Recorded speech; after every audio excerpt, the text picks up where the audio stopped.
The Google Pixel 7a after 2 months. And I am going to start over a little bit with my impressions of this device because my initial thoughts on it weren't good. I had the videos where I was talking about all the connection issues I was having with AT&T and my modem in the 7a not being very good. That was semi-resolved with putting a T-Mobile SIM in it. So I don't know what was going on there. I don't like that. It's not like the T-Mobile SIM is causing the antenna to be great. The signal's still not fantastic, as a lot of people have mentioned, because whenever I talk about the modem in the 7a, or a lot of Google devices for that matter, nobody really rushes to the defense of the modem and says, no, they got great connectivity. No, they really don't. So the modems they put in here are not great. But I want to put that aside because this is still a mixed bag to me. It's not the performance that's the issue. It's the optimization of the Tensor 2 that leads to the battery life, that leads to then my thoughts and questioning the price and how it really hasn't come down to where I would expect at this point in its life cycle. That being said, there's still lots to like about this device. It was not all negative for sure. The build quality is fantastic, especially even at a $500 price range. You're talking about a near flagship quality build. It's really nice. It feels great in the hand. I love that they kept the proportions of the 6A, so I love that display size. I love the compactness of it. We don't have enough powerful phones. Now you got the Asus Zenfone 10 kind of giving you that a sub 6-inch experience. It's a little bit over that. But you've got a nice, decent feel and a lot of power on a device that doesn't have to be a gigantic 6.8-inch display. So that's something that's possible. A lot of people don't like that. They want a huge display. That's fine. I happen to like the fact that we have some options here and some differentiation between the display sizes. Screen is what it is. It's not a bad OLED. It's okay. The colors are okay. It's just the brightness. It really struggles in outside conditions, highlighting conditions. If it's super bright, sunlight, it just can't handle it. It just doesn't get bright enough. I have not had to have any device. I've been using a lot of Modem devices recently, and I haven't had to max out brightness on any of them. I very rarely have to max out brightness on any Samsung device, and this one, again, like most Google devices I use, I have to use it on 100% brightness just to get what I believe, to me, is kind of the minimum brightness level acceptability that I like on my eyes to be able to see the display. So brightness is still an issue there. Performance, really good. You know, performance is snappy. Performance is what you'd want it to be. You're going to get super smooth scrolling. You're going to get great performance and power. It functions and pushes that 90 hertz display beautifully. You're not really going to have any issues there. So you're going to get a smooth experience throughout the thing.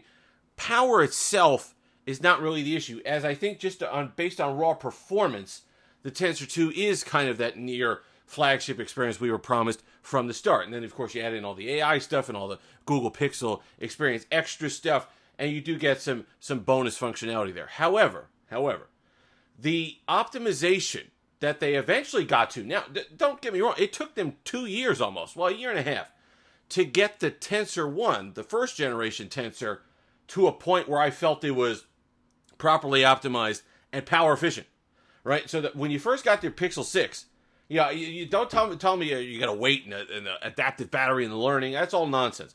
The Pixel 6 battery was bad when we first got it. The Pixel 7a battery is not good when we first got it. However, the Pixel 6 on the first generation Tensor, as they went through the year, update after update after update, they finally got it to a point where now on my Pixel 6, I get well over 7 hours of screen on time without breaking a sweat.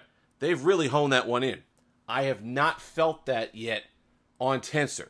And it's not like it came out yesterday. We're still not to a year, but I was hoping with the experience that they got with the first generation Tensor on the devices like the Pixel 6, that they would have kind of been able to translate some of that experience on optimizing the second generation Tensor, but that really hasn't happened. Really hasn't happened. You're seeing all the reports. Battery life on the Pixel Fold is bad, Tensor 2. Battery life on the 7a is bad, Tensor 2.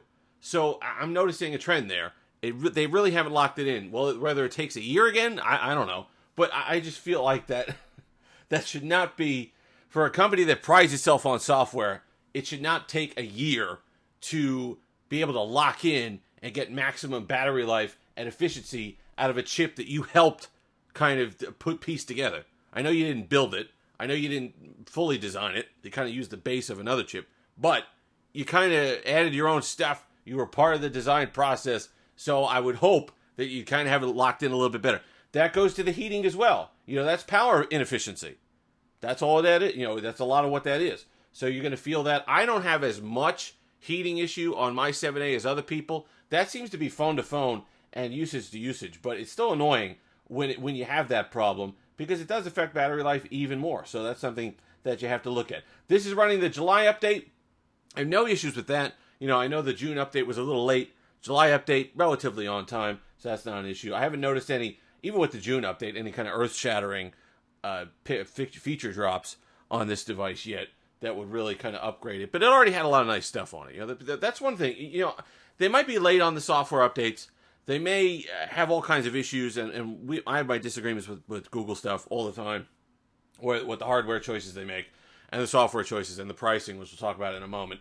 But the extras that are here work really well. The call screening thing is phenomenal. The call thing where you can make a call and kind of navigate menus just by pushing buttons as opposed to listing all those long drawn out automated messaging services. That's just really nice stuff. So that's why it's annoying when kind of the ancillary stuff, the other stuff that adds up, to a front end user experience issue, doesn't work quite right. Pricing, I'm really disappointed in that. $4.99 still at most outlets, even Amazon, which usually has the cheapest. $4.78 is what I saw. Link will be in the description, but that's still expensive after 2 months. I was expecting this one to be down to $3.99 already to compete with the Galaxy A54, and that was my problem with the pricing in the first place. There's plenty of people that want to sit there and argue, oh, this phone's worth it this year. Look at all the stuff that they added. Yeah, I get it, okay? But look at the competition. Look at what's around you. You've got a Pixel 7 that you could get for roughly the same price that is better than this. I think pretty objectively people can agree that it's better, has a slightly better camera, some other things are better about it. But then you release this guy at $4.99, keep them there. You have other phones that is supposed to compete within the mid-range undercutting it. I just don't understand that it has, and that's kind of that artificial pricing that they're keeping, and I think it's artificial. They want to have differentiation between the Pixel 8 now and the Pixel 8 Pro when it comes out. So they're going to hold this at $4.99. They made it a little bit more premium. Perhaps the Pixel 8 is going to be a little bit more expensive to create a gap between these two devices, but this one's going to survive and go on, and they just hope the Pixel 7 people forget about it. But, we're right here now with the Pixel 7. So I don't know. I'm not holding out the hope like last year with the 6A, which became like the budget deal of the year when that device hit $349, $299. Absolute steal. Still is, by the way. So I'm not holding out hope that the 7A is going to be that.